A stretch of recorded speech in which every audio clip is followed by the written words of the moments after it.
What's up, YouTube? This is Too Raw for TV. All right, so it was, I think it was this past May, I think it was, when it was first announced that Michael Jordan would be joining NBC Sports, since NBC Sports now, for the first time in over 20 years, has recaptured the rights to NBA coverage. He would be joining NBC Sports as a special contributor. Now, what that meant, we didn't know at the time. It was just last week, however, that Chris Collinsworth, an appearance on a podcast, I forget the name of the podcast, but it was an appearance on the podcast where he basically kind of gave a little more nuance to what Mike would be doing, basically like picking the brain of Michael Jordan when it comes to success or how he go about certain things or whatever. So now, as the NBA season approaches, the NBA season debuts tomorrow, the new segment, which will be called MJ Insights to Excellence, will debut tomorrow. So now we know the name of the segment. And I'm trying to get a little bit more detail for you guys. So in a press release Monday, this is from a local affiliate from Los Angeles. In a press release Monday, NBC Sports said that the first portion of Jordan's interview with Mike Tirico, this is a screenshot from the interview, for the series will be shown during halftime in the opening game on Tuesday, October 21st. The 2025-26 NBA season tips off with the defending NBA champion Oklahoma City Thunder hosting the Houston Rockets, followed by the Golden State Warriors visiting the Los Angeles Lakers. Both games were aired Tuesday on NBC and Peacock. And while Tuesday will be Jordan's first time contributing to NBC as an on-air talent, he's been no stranger to the network throughout his career, obviously. All 6 of Jordan's championships with the Chicago Bulls were won in the 1990s when the NBA Finals aired on NBC. Most recently, he's been interviewed by NBC as a NASCAR team owner several times since opening 23X1 Racing in 2021. The NBA is returning to NBC for opening night and 100 games throughout the regular season as part of an 11-year media rights deal.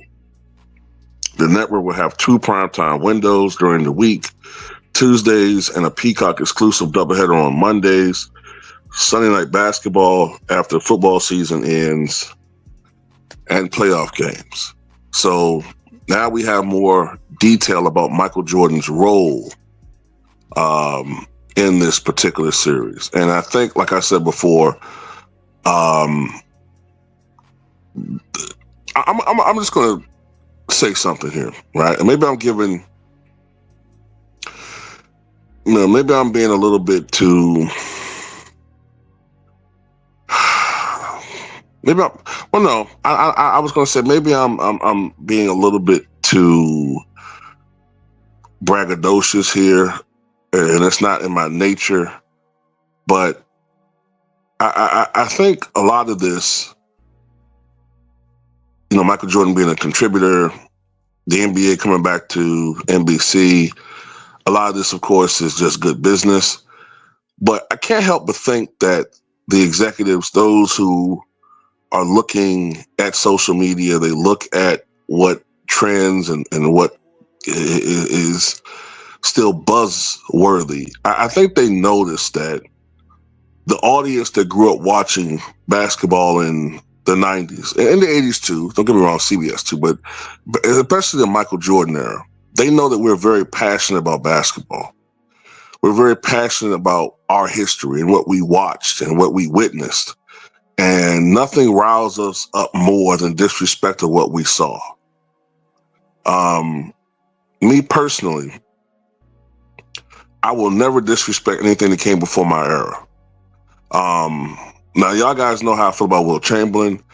I'm starting to come to the conclusion that, I'm starting to become more comfortable with the notion that maybe Michael Jordan is the GOAT, but Wilt is the most dominant player the game has ever seen. I'm starting to become more comfortable with that sort of viewpoint.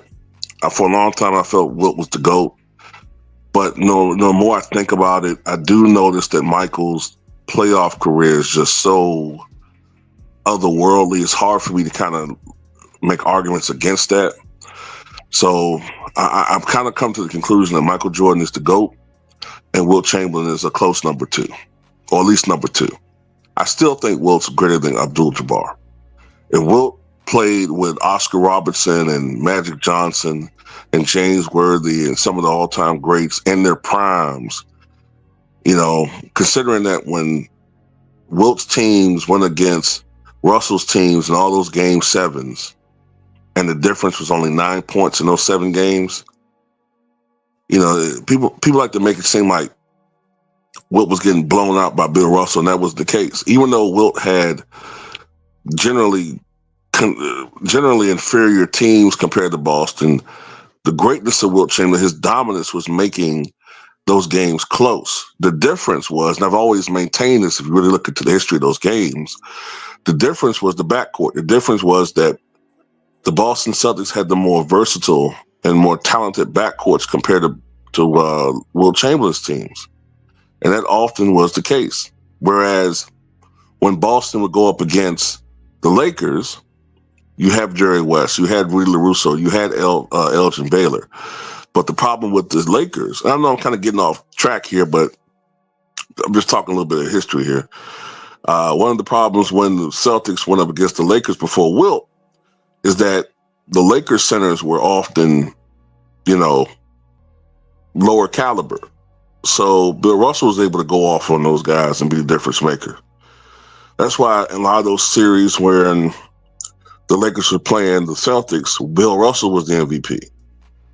But anyway, getting back to Michael Jordan, man, nothing is more representative of the 1990s than he was.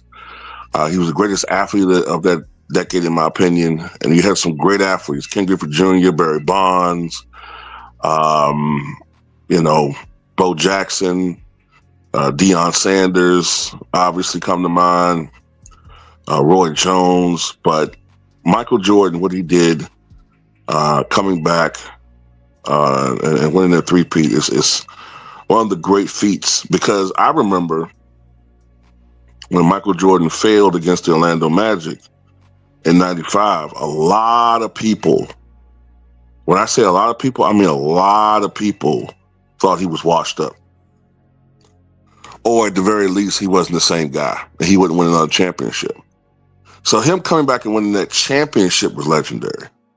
Him coming back and winning the fourth title was legendary enough. For him to repeat, put him in a totally different stratosphere. For him to three-peat again, that's what made him the GOAT. Man, that's all I got to say about it. Tell me what you guys think.